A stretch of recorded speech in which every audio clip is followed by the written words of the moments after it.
Well, that was certainly a response from your Purdue Boilermakers. A complete avalanche and blowout. Purdue wins 91-64. You're watching the Boilers in the Stands post-game show, and we start right now.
Welcome back to the Purdue.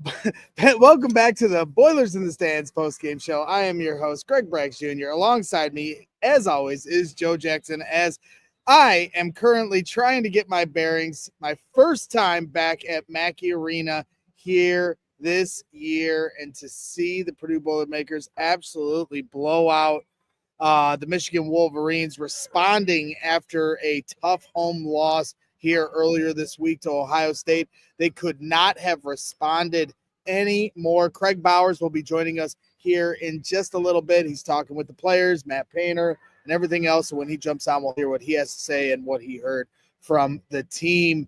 I got to tell you, Joe, my instant reaction to this game is, typically in a blowout like this that you see, more times than not, at least a few times a year, here at Mackey Arena, typically it comes from the form of just rain-making three array where they're hitting 15 to 23s in a game, and there's just nothing the other team could have done about it. Today, it was about heart, hustle, and muscle.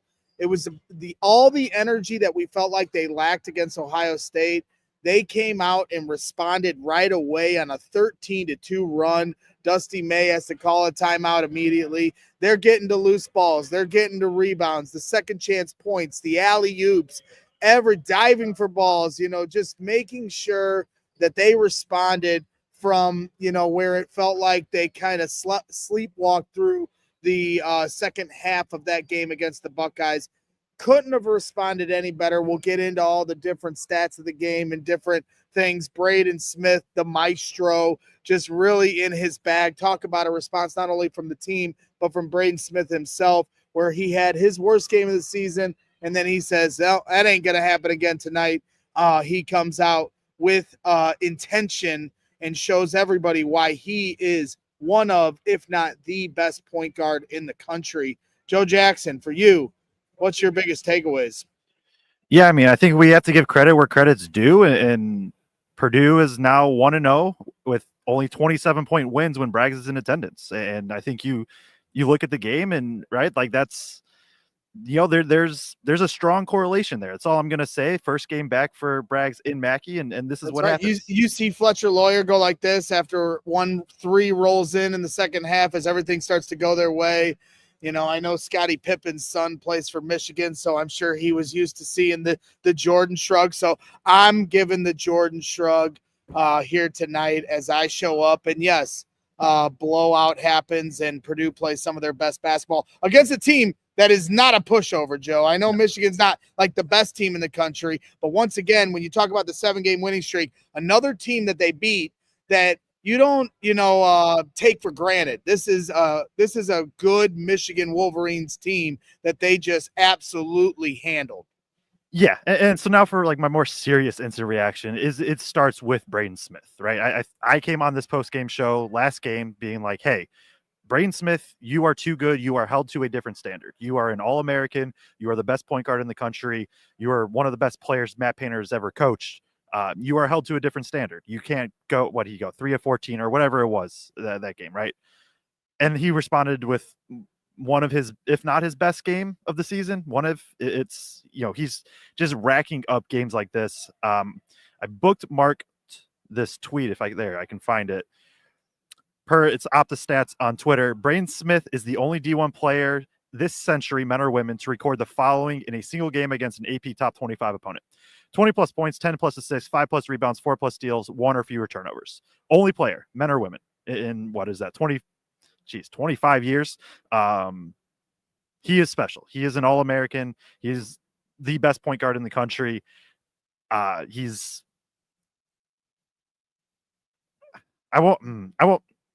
I'm not going to fully commit, but he is arguably the best guard Matt Painter has ever coached, and he is definitely the best probably point guard Purdue has ever had. He is special. He is special, and you saw it on all fronts tonight. Getting scoring, facilitating. He went 0-4 from 3, right? And still had 24, 10, and 7, 4 steals, 1 turnover. The defense we'll talk about for sure and include Braden within that, with just kind of how active he is. That drop coverage that Michigan played and teams will play, Braden's just got to be licking his chops when he knows he's going up against drop coverage. It gives him so much room to operate. He can get to the mid-range. TKR is elite as the short roll. They are just such a good pairing. And Braden Smith is special. Like, he's getting to the territory, not obviously like Zach Edey, 2-time National Player of the Year or anything like that, but like in terms of, right, last year, you had Zach Edey, and it felt like at times we almost just took him for granted, right? Of just like, hey, yeah, this is who Zach Edey is. Cool. He had 29 and 15. Great. Braden Smith's kind of getting to that territory where it's just like, this is what you expect, and this is what he's going to do. And just you can't say enough about the bounce back performance after just straight up a rough game against Ohio State. You're muted. Well, I think I'm up to like a $500 dinner at this point, so maybe we need to hit up St. Elmo's here. Is the Big Ten tournament in Indianapolis? Indy. I definitely owe to the jar of the mute, which is out of respect because you were cooking there 1,000%. Braden Smith, man, it just can't be understated just how great of a basketball player he is. Cannot be denied. So it's just one of those things that for me, we have just been blessed here as Boilermaker fans to watch some different players come through here like Carson Edwards and Jaden Ivey and then Zach Edey and now Braden Smith, one after the other, the leaders of this team. And Joe is taken so much by this that he's choked up, that he literally almost choked to death at that observation. And so for me, it's just, I am one of those people, like, I will always appreciate basketball poetry. And I'm not I've brought up Golden State Warriors here on the show last couple of years and stuff. Like, I'm a Bulls fan, but I love watching Steph Curry and the Golden State Warriors through their golden era and watching special players, watching different guys. If you're a fan of basketball, you're going to appreciate greatness when you see it. And there's no better feeling as a fan when that greatness touches your own team. And Purdue has had some guys here the last few rounds, and they just seem to keep taking that next. Like, Carson Edwards was amazing. He was a dynamo. But then it got to Jaden Ivey, and it was like, oh, man, this is like top 5 talent. But he wasn't here forever, right? So you didn't get to have the full, everything that you normally get in a college career. He rightfully so goes to the NBA. Then you get Zach Edey, who wins 2-time National Player of the Year, and it's just like, it'll never get any better than this. Oh, but wait, don't hold my beer, Zach Edey. all due respect, I mean, Zach's, they're going to put a statue of him outside, but you know what? Braden Smith, when you talk about what he's doing as a point guard in the Big Ten, Kraig has outlined this before. Some of the best point guard play the Big Ten has ever seen, ever. And that's what I just don't know. Like, that's why, there's so many times where we just kind of push past the greatness because you get so used to seeing it. But don't get used to it, guys. This is rarity. And to keep hitting the jackpot when you're Matt Painter, recruiting these types of players that, Joe, what was Braden Smith rated as a recruit? We're going through this again, just like with Zach. Yeah, I'll look up the exact, but off the top of my head, it was like 180. Right.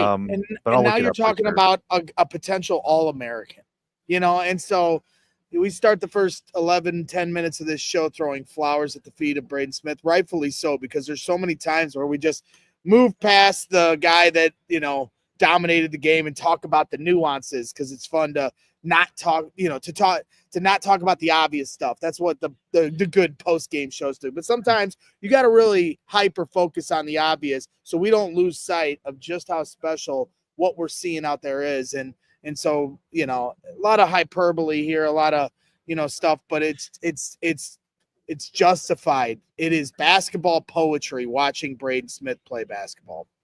Yeah, it is. And I'm looking up. So he was ranked 251st before a Purdue offer. He gets the Purdue bump and then jumps, and he finishes 198 in his class. I was just about to bring up that comment. I'm glad you did. Justin Crone said Smith started this game saying that I will not allow Purdue to lose 2 straight in Mackey. And sometimes it is as simple as that, right? Like, honestly, one of the worst things that probably happened for Michigan happened, whatever that is, 3 days ago when Ohio State knocked off Purdue here. I'm not going to say I expected this performance, but there was part of me that was just like, hey, like throw out schematics and all that. And we know, like, I love that stuff. Throw out schematics and all that and just be like, hey, Purdue's just like, Braden's just not going to let that happen. TKR's not going to let that happen. Purdue's not going to let that happen. And that's, I think, a little bit of what you saw because, right, like, we'll get into it. Purdue and Michigan play again in 18 days. They play again really quickly.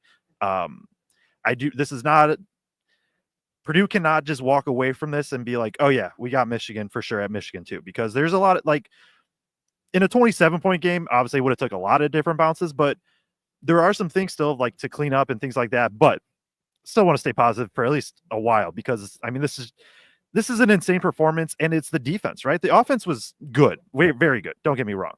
But like you said, this wasn't Nebraska where Purdue just drains, 55 threes. It felt like they go 9 of 24 and, I think they missed 1 or 2 in garbage time. So whatever. 40 points in the paint, but it's the defense. They held Michigan to 0.91 points per possession. I'm going to look it up really quick, but that's got to be one of Michigan's worst offensive performance of the year. It is Michigan's worst offensive performance of the year. A Michigan team that should have a cheat code or does have a cheat code with Wolf and Golden at the pick and roll. And we can talk about that in a sec, but yeah, like you said, sometimes you just got to stay a little high level and just be like, man, this was a special performance tonight. Absolutely. And Salty B saying, hit that like button. I agree. Appreciate everybody tuning in here. If you're watching on YouTube, please hit the like button, subscribe to the channel. If you're watching on Twitter, if you're watching on Facebook, we always appreciate you tuning in and your viewership, but heading over to YouTube, subscribing to Brags in the Stands, and hitting the like button on our Boilers in the Stands shows is certainly something that helps what we're trying to do grow and find audience that hasn't found us yet. So we appreciate all of the support, and we've got some super chats that have jumped in here. So let's get to some of these right now. Bonner Boiler Ball said for a $4.99 super chat says CJ is a demon on defense. And Joe, right away on that 13-2 run to start the game, he's picking pockets, getting easy buckets. We've talked about him and Jakari guarding the full length of the floor all season long. I mean, for a freshman and for Painter to have that trust in those guys to be that aggressive and to watch CJ Cox, continue to elevate his game and play the kind of hands-on defense that he does is pretty impressive. Yeah, I mean, it really set the tone. And I think Braden also got a steal in that opening stretch, but CJ just straight up ripped Trey Donaldson twice. Like, just straight up ripped him and easy buckets. And right? Like if those don't happen, if Braden doesn't first play of the game doesn't get that pick off, pick six steal, and CJ doesn't rip trade twice for 2 easy buckets, like obviously you with the way the rest of the game played, you still probably expect Purdue to win, but it's not a guarantee. That opening just set the tone so much, and it really, like, right, we talk about teams getting punched in the mouth. Michigan got punched in the mouth right away, and this is a brand, Michigan is basically a brand new team. They returned like a couple players that have played. I think they returned like 2-ish players three players that have played here before. Dusty May's obviously never been from, unless I don't know, he's never been to Mackey Arena. Like, this environment also was just amped. It was one of those where it's like you walk in and you're just like, yeah, this is a little different.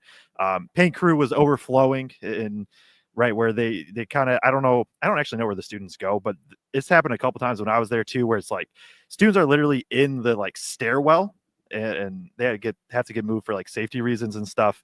And then you have that start and it's just like, it's got to be the hardest thing in college basketball is to try to overcome a 13-2 deficit in Mackey when the crowd is, the best crowd it's been all year. Yep. I mean, somebody, SJF Sissons says, you got any more decibel reading stats, to start the game, being here, I'm all over the place. If you're ever here at Mackey, you'll see me almost in every single section during a basketball game because I just enjoy trying to find the different vantage points, different angles, find the different energy throughout the crowd. And to start the game, when CJ Cox hit that three in the corner and Michigan was forced to call a timeout, it had already reached 122.7 decibels.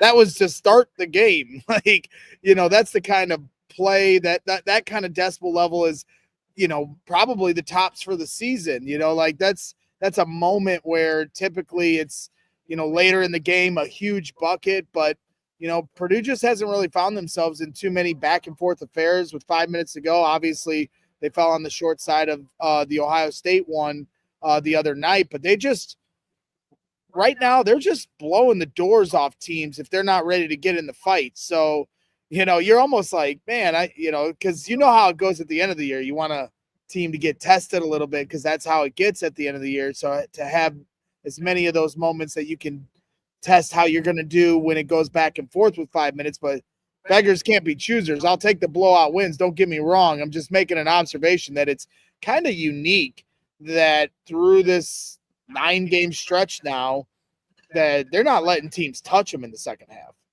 Yeah, really, and the Ohio State second half is going to haunt Purdue a bit, but that was just such an anomaly. I do truly believe that, like, you play that half again, Purdue probably wins, but obviously Ohio State does, and that's how it goes. But yeah, I mean, they beat Northwestern by 18, Minnesota by 20, Rutgers by 18, Nebraska by 36, Washington on the road by 11, and then today by 27 at home. Granted, besides Michigan and Oregon, it's not the toughest schedule, but still. Northwestern is looking good. Nebraska has moments. Rutgers, we know who they are. And so it is very impressive. A couple other super chats. Salty B says, with $2, says, might need a GoFundMe to keep Braggs and Mackey. I agree. And we also have to keep the weather away. Well, it's not about a GoFundMe. I'm monetarily, I'm just fine. It's somebody, I got to figure out how to raise my daughter and take care of my full-time job covering the miserable Chicago Bears, who might be on the up with Ben Johnson, hiring a bunch of coaching staff here tonight. That was kind of exciting, but it's not about, I appreciate the GoFundMe. Send the money to Joe and Kraig. They're working hard here at Boilers in the Stands. It's really just about the time I have. And I'll tell you what, Joe, like I said after last year, and we certainly went on a run where we, went all the way to Arizona. We were at Detroit. We were, all over Indianapolis, then Detroit, then Arizona. It was an amazing run to get to the Final Four and national championship, and to be there for all that, covering it was a pleasure and an honor. And it's a testament to people like Salty B and all you guys that tune in that make this possible. But I said to myself, like, hey, next year, I got to, pick and choose my battles, because it's a grind to be able to cover two sports at one. And it's a privilege to do all of that. But I got to tell you, when I walked up today and I parked my car and I walked in with an hour before tip off and everybody's getting into the stadium, there is no better feeling than walking into Mackey Arena, man. This place is electric.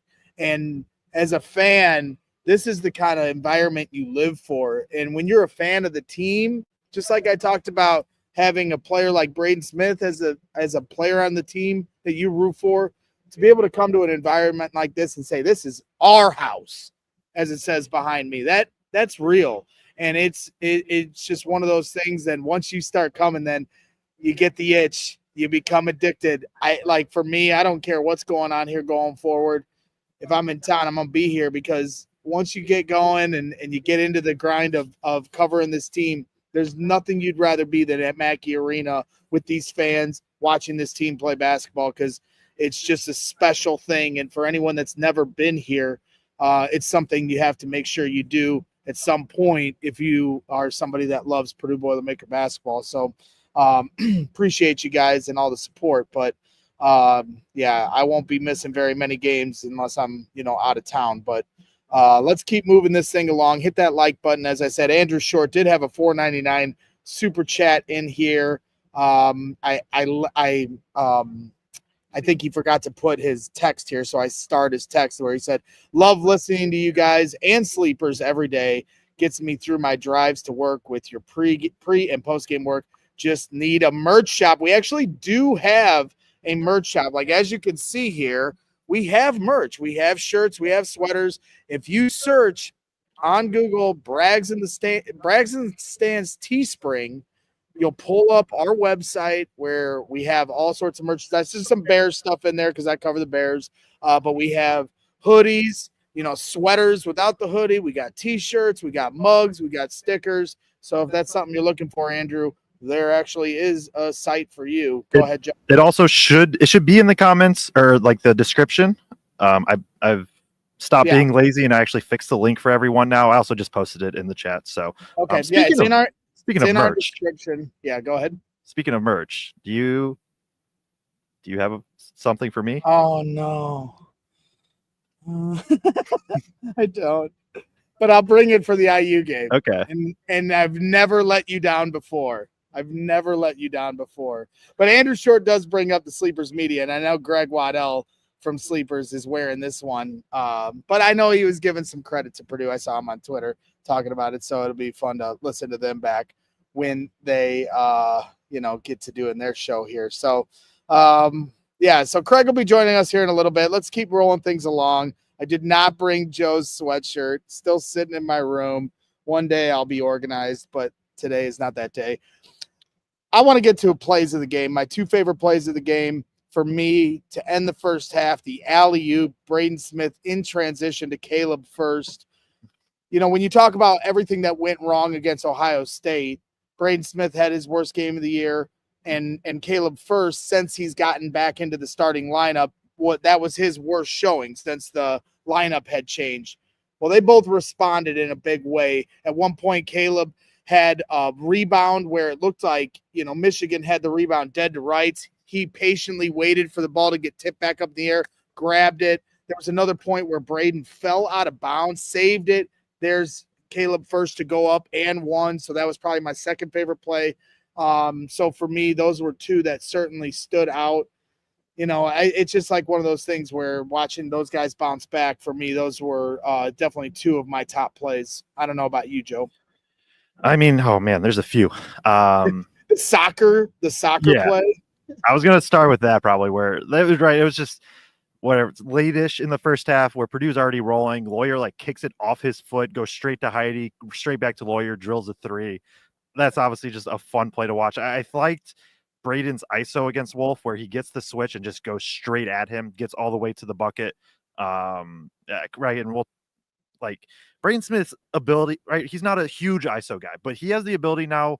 If he gets a big switched on him, he can just go at him. And it's a small thing, but it can bail out the offense at different points. So I think that play, the play with 9 minutes left in the first half, Jakari and first sort of mess up their switch, and Wolf gets a semi-open three. Jakari still contests, and then it's an air ball. Michigan sort of saves it, and you see Michigan throw it way back in, and it just kind of pans, right? Wolf shot the three, and you see him with his back turned just walking, and you see Jakari chase the ball down, and then he goes, I think he gets fouled on the other end. And that just kind of, I think, epitomized the night of Purdue had the hustle, Michigan did not. And then the last one, in I don't know if it's it might have you could argue it's the most important play of the game. Maybe aside from like CJ and Braden steals right away. Burgess is like 3 in the 4th minute of the second half, where it's especially given the Ohio State game, I would say most Purdue fans were kind of like, hey, what's going on? Michigan had gone zone. Purdue wasn't really handling it super great. Michigan had started getting a few cuts and things like that. They had started to get a couple of the bounces. Purdue misses a couple jumpers. And it is down to like, I don't know, 20, something like that, 19, somewhere in that range where it's like, hey, if Michigan goes on like a 5-0 run now, we kind of have a ball game. And then Burgess hits a 3, and it was smooth sailing from there for Purdue. So those are kind of the plays that really, really stand out to me. Absolutely. When Kraig gets down, Kraig Bowers gets back, we'll ask for his plays of the game. But we're rolling things along here on Let the me Boilers. guess his, because they're going to be the CJ steals and they're going to be the Burgess 3, and I would be willing to bet on that. Well, and I agree with. I mean, the Burgess 3 was a good underlining, because there was a moment earlier in the season in a game, I think it was against the Ducks, where he shot a wide open 3, and he didn't hesitate. I brought it up on the post-game show, but he completely airballed it, and you could tell Painter on the sideline was like, none of that. But what I said on the post-game show is like, for me, like, it's about the process over the result. Okay, he airballed, but it was the right decision, and he didn't hesitate. He looks like he has the ability to make it, right? So then tonight, couple open opportunities, and he knocks him down. So, yeah, I mean, you see the full potential of this freshman class here. With Jakari Harris, CJ Cox, and Raleigh Burgess. It's unfortunate we can't see Daniel Jacobson, but the future is bright for this freshman class as the talent just continues to roll over on top of itself. So a lot of fun here watching those guys, continue to grow. So yeah, it's good.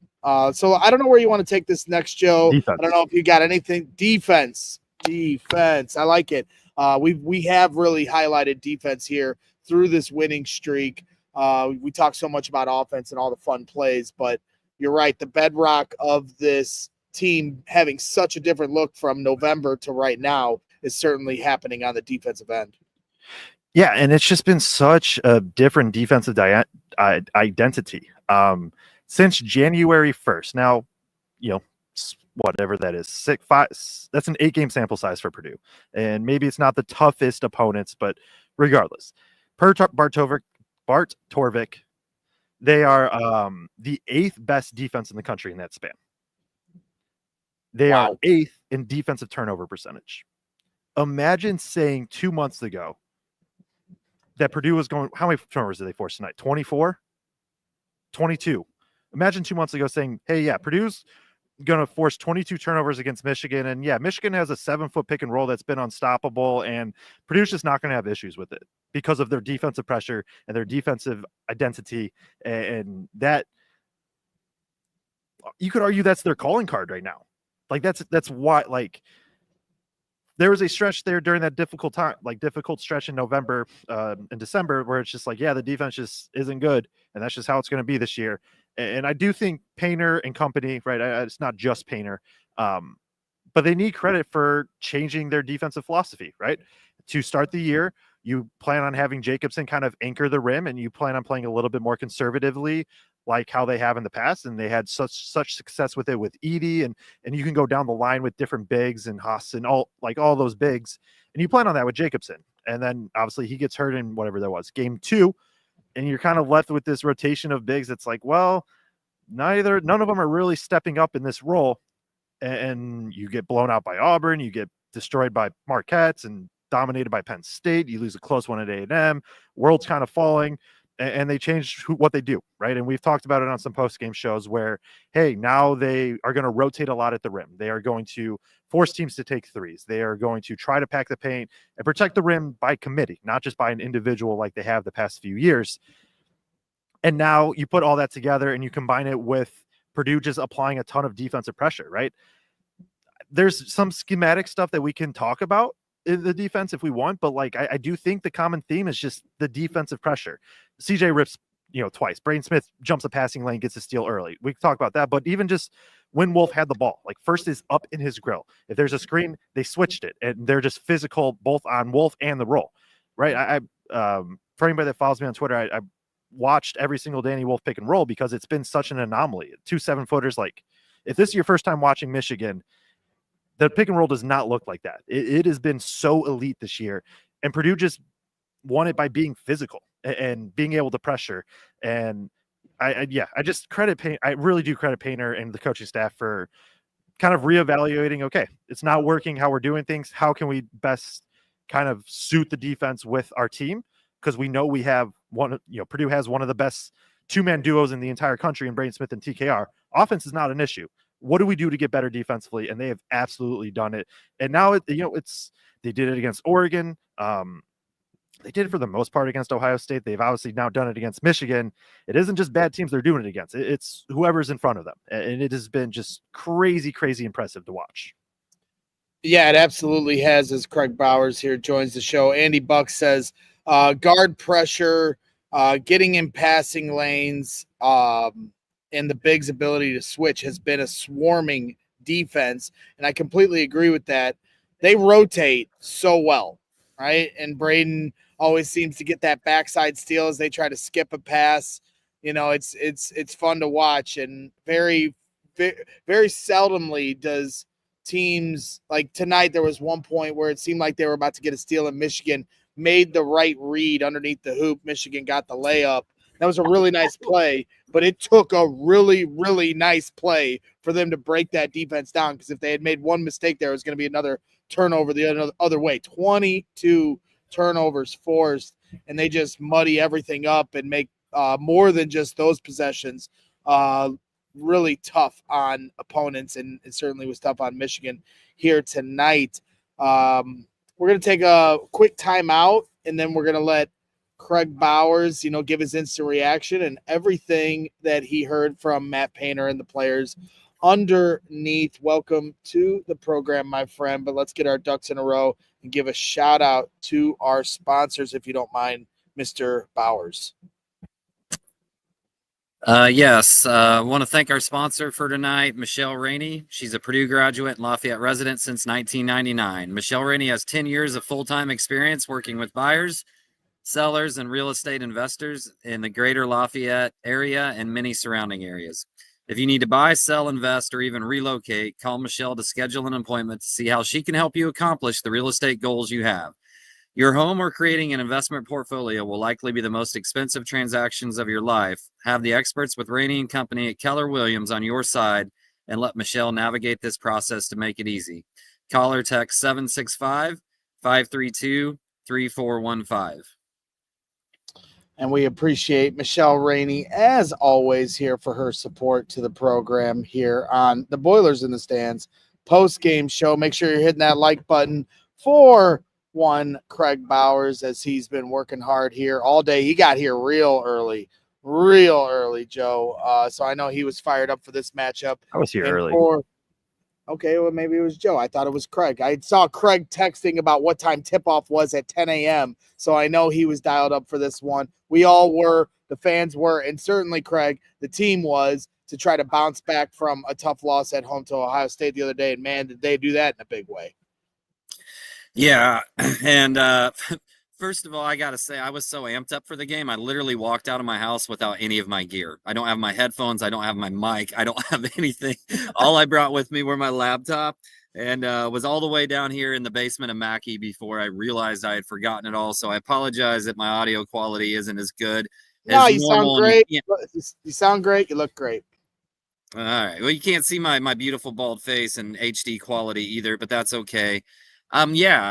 So somebody asked Dusty May about playing what he thought when he saw that Purdue lost to Ohio State. And he said he was watching the game on TV and all he said was, dang, because he knew what the mindset of Purdue's team was going to be coming into this game, that he tried to prepare. Most of those players had never been in Mackey. He tried to prepare those players for what it was going to be like in Mackey. And said obviously didn't know if they did a good enough job, but they'd worked on hand signals and everything else because knew you wouldn't be able to hear. And he just said, when the crowd got going in here, you couldn't hear yourself. You couldn't communicate with anybody out there, and things just steamrolled. To be honest, I took more away from the press conferences from what Dusty May said about Purdue than necessarily what the players and what Painter maybe said.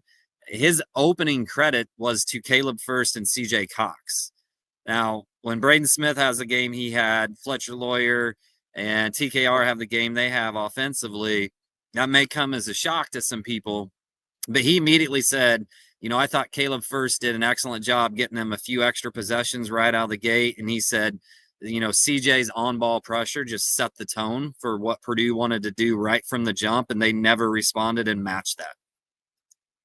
Yeah, absolutely. Absolutely. They couldn't match it, right? I mean, Michigan just had no answers here. It was a welcome to the Big Ten moment for Dusty May, wasn't it, Joe? Yeah, it absolutely was. And I am a big Dusty May guy. Like, I think he's a good coach. I'll bring it up again. Purdue plays Michigan in 18 days. Like, in Ann Arbor, Dusty's going to have them ready. I don't expect Purdue to just be able to coast in and win another big game like this. I think the adjustments will be made, but it's hard to prepare for Mackey Arena. It just is, straight up. Yeah, and like I said in my instant reaction, Kraig, like this really wasn't a game like where it's a blowout at Mackey and it's just a barrage of threes that's kind of makes it like this, like what are you gonna do kind of game for the other team. Purdue just out hustled them in every facet of the game to blow the doors wide open. So this was a different type of blowout than I feel like we're used to seeing in typical seasons for Purdue. Yeah, and I mean, the defensive change has just been dramatic, and it's been fast, right? They'd only forced teams over their season average in turnovers 3 times the entire season until that Toledo game, and then 8 out of the last 9 games, they forced teams over their season average. Tonight, it was +4 over their season average. It's their high for the entire year in terms of the amount of turnovers that they forced. And, Painter said so this is a little bit tricky because the other day and after practice, he mentioned that they were doing more things like Nebraska does where they trap baseline, basically. But then today in the post game, he was like, we haven't done anything different than we were practicing all summer. And I think what he meant by that was he knew coming in, at least when Jacobson wasn't going to be in the game, that they were going to have to do things differently this year with the roster that they had. But he said, we've been doing the same thing since summer. We're just better at it now. And I think making that change and putting Caleb in the lineup, just what he can do with his athleticism and his length is a big reason why. But I also think CJ and Jakari were good defenders at the beginning of the season, but they weren't necessarily great screen navigators. They didn't necessarily know rotations without having to think about it for a half second or a split second, whatever. And you're seeing, CJ was a dog tonight. Right. I mean, Braden gets that first steal, then CJ gets a steal. CJ gets another steal. He forces a jump ball. Caleb forces a steal in there. But I mean, there was a point in this game where I think CJ, he gets credited with 3 steals, but in reality, he had forced like either 4 or 5 turnovers in only 13 minutes of play. And Braden is a great at kind of being that free safety, right? When they try to pass out, CJ's taking that assignment of the best perimeter player every single night right now. And I just, the job that he's doing, jamming 3/4 of the court or full court every single night, has been something to watch here lately. Absolutely, absolutely.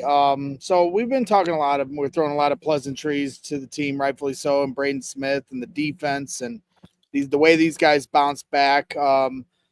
But I know Joe and Kraig, you guys really dial into the numbers as well. So I'm just curious where you'd like to go from an analytical standpoint, whether it's the minutes, the way the minutes laid out for the team. I know that's something we like to talk about on the show, or if we want to talk about individual performances, floor is yours for you guys, wherever you want to take this.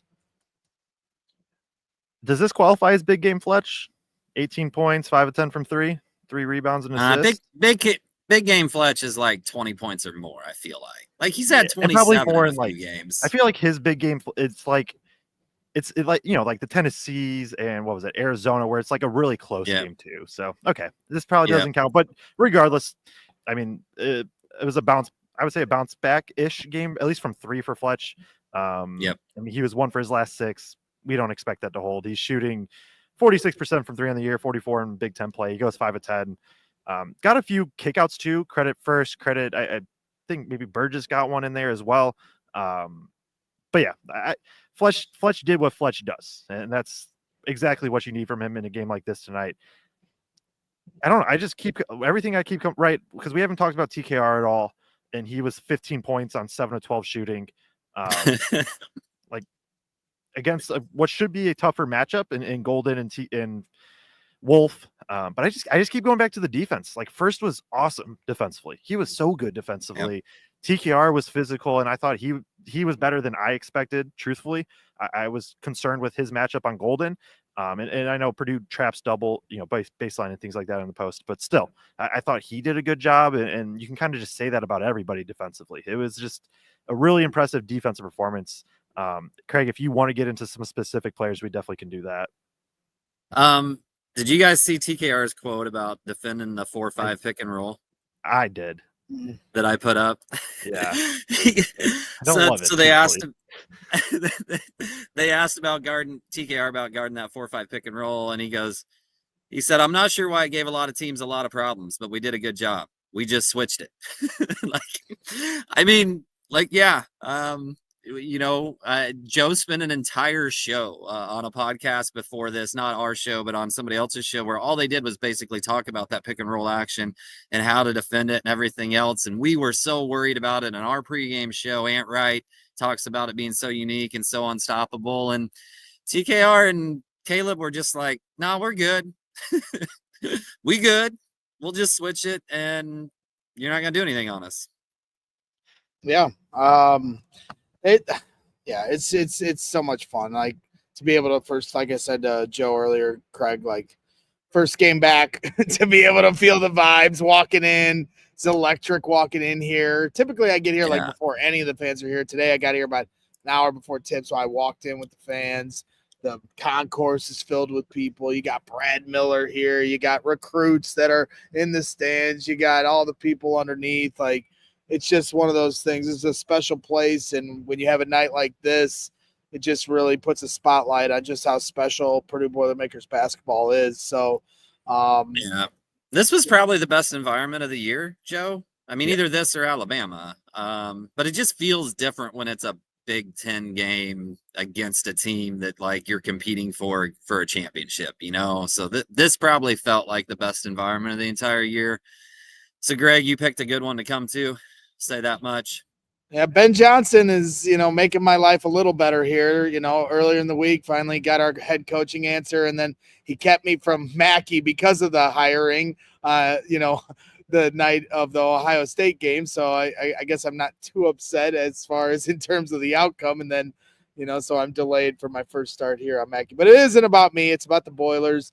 But I'm certainly grateful for everything that we do here and the coverage and all the people that tune in and make this possible. So a lot of fun as always. And there was a lot of fans as I was walking around the stadium that came up and talked to me about how much they enjoy our show. And I always talk to them about you guys and what you guys bring to the table here. And it's cool to see anybody that's ever here. Please, if you see me, please say hi, or all of us to all of us. And, I always try to make time to come up and talk for a little bit to get to know you guys. So appreciate all of you guys investing in us. So Salty Bees blaming me for the OSU loss. That's one way to look at it, and that's a fair way to look at it. NBA prospect Danny Wolf was shell-shocked by Mackey. So Wolf's good. Like this, and he's had random moments where he can get kind of wild and things like that, but it's not this Danny Wolf Vladislav Golden pick and roll is not overrated. It is I don't want fans to come away thinking that, because it is not. I watched every single one before this game. And my takeaway was, there's been nothing defenses can do to stop it. Now Purdue figured it out or just had a good night with their physicality and just disrupting. Also, Wolf picks up some early fouls and just kind of gets taken out of the flow of the game a little bit. But it is truly impressive what Purdue did to that pick and roll today, because teams really have not been able to do it. Yeah. So, all right. Well, as we're rolling things along, I don't know. like I said, I'm just kind of at a loss, like trying to figure out where you guys want to take this next. And so Well, I'm going to leave it to you guys because when Joe and I were talking up there before I went to the press conference, I said, well, this ought to be a relatively short one just because it's basically like, well, this guy was good. This guy was good. This guy, I mean, everybody was good tonight. And Painter talked tonight about just feeling better in the last handful of games, about getting more contributions off the bench. You know, Jakari gets 4, has a great drive to the rim. CJ gets you double figures tonight with 11. I realize he's a starter, but, you know, he's one of the freshmen. Miles gives you 5 points and some good defense. Raleigh Burgess, you know, I don't know if you guys have already talked about Raleigh or not, but after summer workout, you know, I sent a text to Joe and just been like, this may be our best 3-point shooting big that I've seen. And his confidence after those 2 air balls against Oregon to just step in without hesitation and drill both of those. I love what he's doing and his growth in terms of where he's headed. Had a good defensive moment tonight too. So everybody was just pretty good tonight all the way around. So I don't know that there's a whole lot of finer details to get into. What's funny is when you underline that TKR was 7 of 12 with 15 points, and me being the resident, I'm just going to expect greatness and perfection from TKR. Like, I was turning to my mom at points and I was like, man, he's having a tough time because he got in some foul trouble. You know, he was, you know, it was a tough assignment, right, on both ends of the court. But there he is battling. At times it looks like there's some struggle involved, and yet he still ends up with his 15 and his efficient 7 of 12. And then there's me saying, well, if he did this and this and this, he'd be even, you know what I mean? Like, it's just one of those things where I don't know if TKR is just as steady as they come, and I'm just going to keep pushing for his greatness. Yeah. So I have this comment pulled up. Blake Widmer said, I think the key for us is CJ pressure on Donaldson, keeping him from running the show too much. Simultaneously, Caleb on Wolf pressured him into passing out from the pressure. It was great. And I do think that is something I noted multiple times. Like, CJ's hounding full court. Michigan is a team that wants to just go, right? After makes, it doesn't matter. Like, they're like Michigan State in that sense, where just go. And they want to play free. They want to play free flowing. And that's where I think the physicality, like, Michigan has struggled with. That's their one thing. Like, I would say the one semi-common theme in their losses or bad games is just that the physicality, and it can slow them down a bit. And I think Purdue, for the most part, controlled the tempo. And right, I know fans always clamor for Purdue to push the ball more, and they got it today, but it presented itself today. And Purdue is not a team that needs to force running. It needs to be, long rebound, because, hey, once again, this team took more threes than twos. Michigan did. The team playing Purdue is what I mean.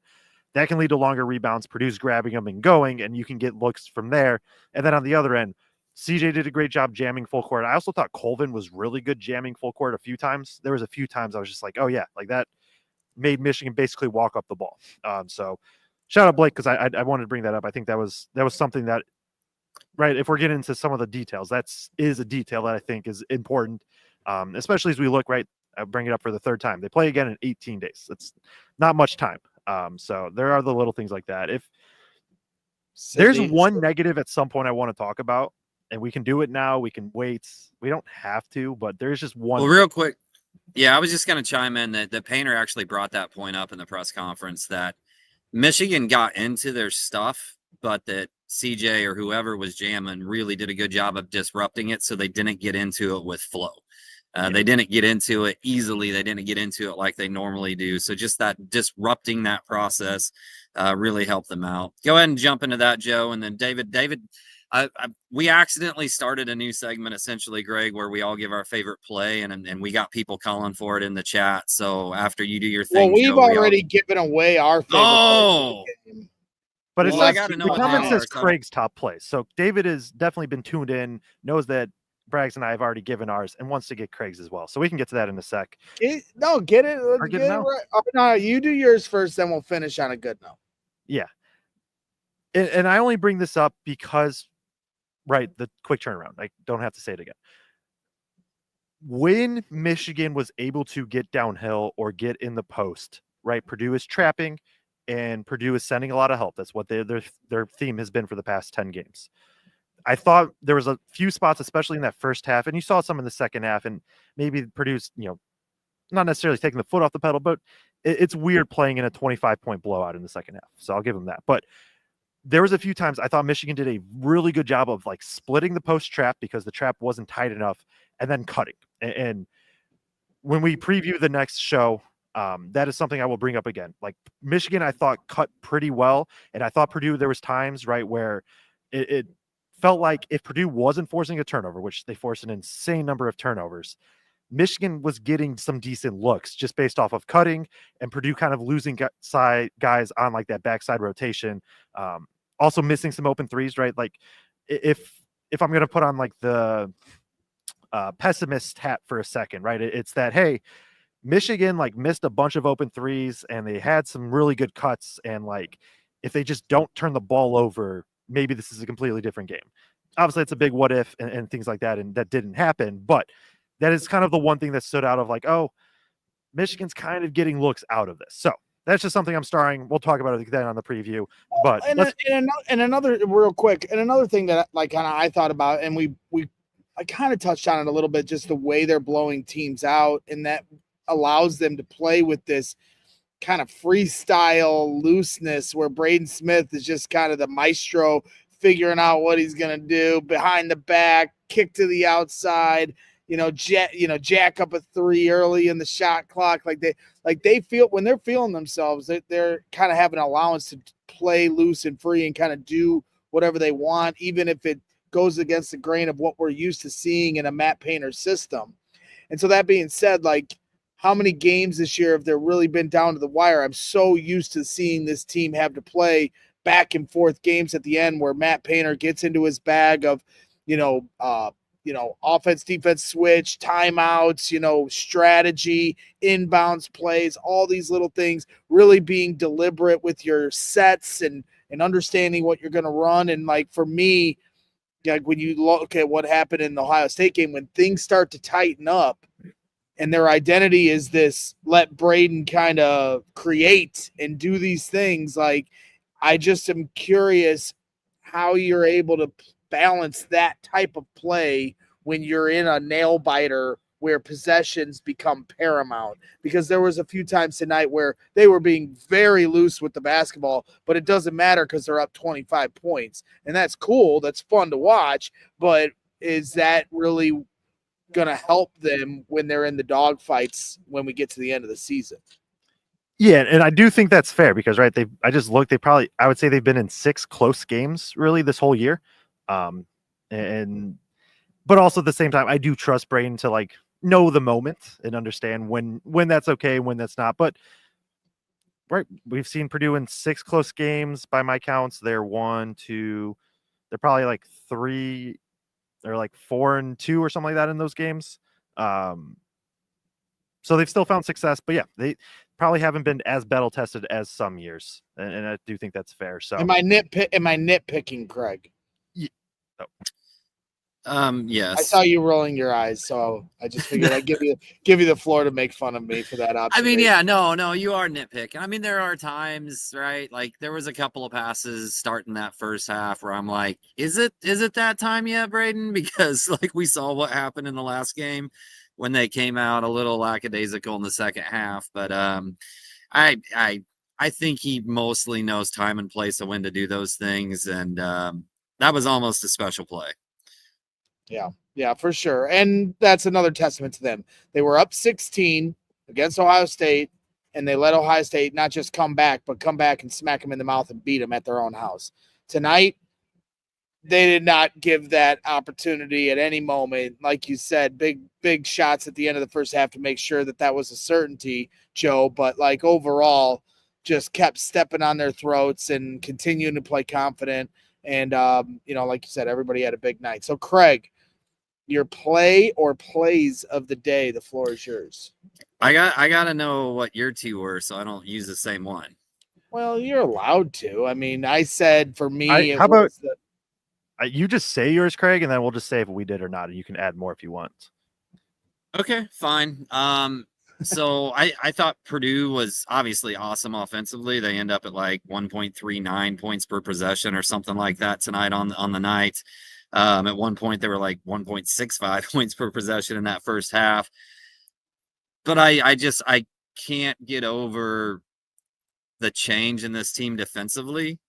So I'm going to go to a defensive play that I just thought set the tone, because I quite frankly thought they had Trey Donaldson in hell tonight, and he ends up with 6 turnovers, and I thought he was just cautious, and I thought that just set the tone from the jump, which was CJ picking his pocket 85 feet from the basket in like the second play of the game. And then if we want to go to a second play, him tying him up like 45 seconds later, because I just thought that set the tone for total disruption for the entire night.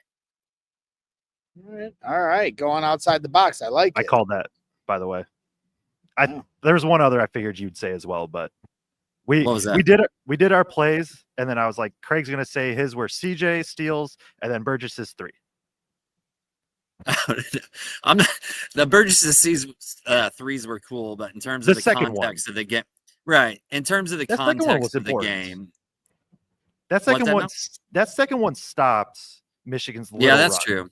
That's true. That's true. We did say those if you wanted to add another one, but you're also good. I'm good.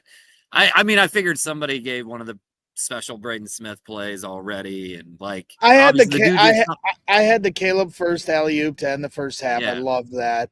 I thought that was a great moment for two guys that had one of their two of their worst games, or they both had bad games against Ohio State, maybe their worst games of the year. And then my other one was when Braden Smith saved the ball from going out of bounds on the baseline and gave it back to First, and First goes up and gets fouled and goes to the free throw line. It was just that I thought really highlighted what this night was all about, was those extra plays. And then I think on a smaller level, the Caleb First, where Ohio State gets a rebound, dead to rights, it tips back up in the air. Caleb is patient, doesn't give up on the play, ends up getting the rebound himself off the tip, kicks it back out, and I believe they knocked down a 3 on that play. But I just think overall, like that was the tone of the night. It wasn't the barrage of threes or Braden Smith's amazingness that always happen, or the alley-oops. It was the hustle, the heart, hustle, and muscle and intensity that they showed, because there was so much, I felt like, a lack of energy against Ohio State, and they had energy in bunches coming right out the gate with the 13-2 run. So, it's getting late here in West Lafayette, 11:30 at night. So you guys, I know, need to get on the road. So I will buzz through some of these starred comments. We have some super chats. Jason Depew. I was going to let Brent struggle. Yeah, you should have let me struggle. I did. Jason Depew, $4.99 super chat. One day I'll get his name right. He only watches our show every single night. But thanks again for the content. He says, hit the like button, everyone. And yes, absolutely, hit that like button while you're hanging out here on the Boilers in the Stands post-game show, as you always do. And then we've got a few more here. I'm sorry. I was looking in the wrong spot. Andrew Short says Braggs just needs to go to every game. David Dillman, I met your dad, David. He said he was a nice dude. Appreciate you as always tuning in, David. He says surely Braggs is the lucky charm and needs to make every game in person, right? I agree, David, and I wish my schedule dictated that so I could be here every night, because it is a special place. Andrew Short adds on, between this game and Ben Johnson hiring, Bragg's going to have himself a week. Cherry on top would be a Chiefs loss. I am rooting for the Buffalo Bills here on Sunday. Talking about a fan base that, just like Purdue, I think the Buffalo Bills fan base deserves a Super Bowl championship in their lifetime. Ethan Streckfuse, being in Paint Crew was hype tonight. Did I struck fuss? No, I just like, I'm not too far removed from the paint crew, and that I always wanted to add, like, I don't know how many people in college watch our show, but for those of you that do, like, it's special. It is so special, and get out to literally every game you can, because I'm very blessed to be able to come here and get the access that we do, and I'm very grateful for that. But there's still just nothing like sitting in the paint crew in Mackey Arena, especially on a night like this. And my daughters, my daughter's in the paint crew this year, and obviously it's something that's been really special for her and special for both of us, for me to be able to look over and see her going nuts after a huge play over in paint crew, and for me to be up here around her and all of that. But I honestly can't wait to get home and just talk to her about how that experience was for her tonight. Well, give her and all the paint crew, including Ethan, a shout out, because one observation I've made with some of their new traditions they're trying to build here is during the introductions of the players, the lineup intros, they scream each person's name. Like, well, I know everybody did the Zach Edey, but like they're doing it for every player now. I just feel like it's louder than it normally is. Like when they say the player's name, I don't know if it's just an observation, but I think they are making a point to really hammer that. And I think that intimidates the other team when they come in here, sets the tone. So shout out to you guys. Tarek Camel. Michigan looked like a more front court. Everybody. I think it's Kamel. He's never corrected us on Kamel. Yeah, you still messed it up, Greg. You still No. You had it too, because honestly, Tarek. I forgot. I should have just said Tarek. I forgot it was Tarek for a second, and then you said, I was like, oh yeah, that's right. And then you and Camel, and I was like, oh well. Tarek Kamel. Michigan looked like a more front court dominant team. Only have watched them a couple times this year. We do better versus teams who are more front court dominant. Absolutely. TD Ransford, General Smith, $1.99 super chat. We appreciate the support. TD, absolutely. He is a general on the basketball court. The Katie court. Gene Katie in attendance as he always is. Yes, Blake Widmer. I forgot the sweatshirt for Joe. And Sydney is going to come find me and possibly kill me for this egregiousness and my stupidity. Sydney says 124.3 decibels according to Google. They might have hit that on something else. I mean, I know early in the game it was 122.7 on the CJ Cox 3, but maybe, there's a discrepancy there. But I did 124.3 was the David Jenkins 3 again. Oh, okay. I see what he's saying. Yeah. I see what she's saying. Yeah. It got to 122.7 on the CJ Cox 3 here tonight. And that was right out the gate. So, one of those things. Mark Hofferth, shout out to Coaches versus Cancer tonight as well. A great cause. Absolutely. They do that every year, and you can bid on the jerseys and buy them. And no better cause than that. Coaches versus Cancer. Appreciate you, Mark. Great observation there. Brian Bennett. Zach Edey had a double-double for Memphis. Big win tonight. It's a Boilermaker night. Yeah, shout out to Zach Edey, just doing his thing on the NBA level. That's right, Ethan. Ben Johnson and Matt Painter. Life is good. Both of which are season ticket holder Cubs fans. So that's good. That's good. I like that. I like that right there. Having some symmetry with a couple Cubs fans of the coaches of the teams that I root for. So that's it. I know nobody cares about the Chicago Bears. But other than that, did we mention Joe's bling yet tonight? Did that get no? That's a good point, Kraig. That's a good point. When you talk about some of the things I was blown away with tonight, Joe's swag on another level. Look at the gold chain game he's rocking here. Deion Sanders, step to the side. Joe Jackson is taking over your swag. Yeah, I gotta do what I gotta do, and gotta step up when it comes to being in Mackey. Right. Sydney says Joe is dripped out. 100%, Sydney. You should be proud. This guy, he's all grown up, from the baby boy that we met a few years ago, Kraig, and now look at him, man. I'm just so proud of you, Joe. In front of our eyes. Oh boy. $5 super chat from Andy Buck saying for the paint crew. I'm running out of steam. I've been working all day. Yeah. I know. Poor me. Last one to read here. Yeah. Nicole Hoeing.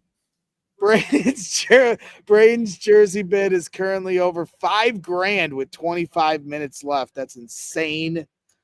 Nicole, thanks for the update there, but is for a great cause. So that's crazy. That's awesome.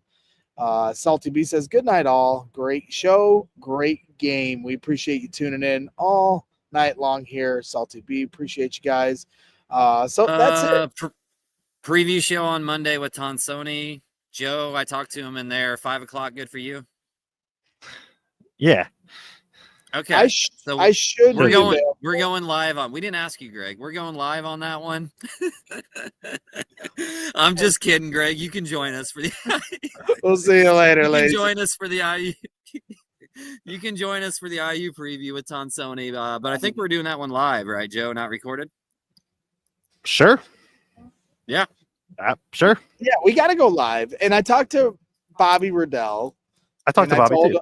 I told Bobby, I haven't talked to you so long. Gave him like 4 big hugs. I miss him dearly. So we got to get Bobby back on. I mean, seriously, what are we paying him for? This is ridiculous. And, so he's got to come on the program. We don't have another game till next Friday. So maybe we can pull some strings and see if we can get, maybe a show or 2, maybe a special guest here. Don't want to make any promises I can't keep, but we'll keep you guys in mind to try to keep the content rolling as we bridge the gap from tonight's big win, because they don't play till next Friday when they take on the Indiana Hoosiers here at Mackey Arena. Certainly looking forward to that one.